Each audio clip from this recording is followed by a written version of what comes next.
மதுரை மாவட்டத்தில் ஒரு தனியார் நிறுவனத்திற்கு டங்ஸ்டன் சுரங்க உரிமையை வழங்குவதை ரத்து செய்யுமாறு தமிழக அரசானது மத்திய அரசிற்கு கோரிக்கை ஒன்றை விடுத்துள்ளது.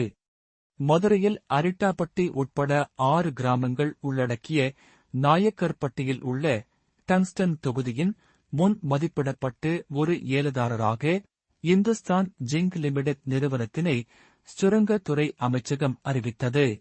ஓர் அறிவிக்கப்பட்ட பல்லுயிர் பெருக்க பாரம்பரிய தளமான இந்த பகுதியானது குகை கோவில்கள், சிற்பங்கள், சமணச் சின்ன அடையாளங்கள், தமிழ் பிராமி எழுத்துக்கள் மற்றும் பஞ்ச பாண்டவர் கல் படுக்கைகள் உள்ளிட்ட தொல்பொருள் நினைவுச் சின்னங்களுக்கு பிரபலமானது.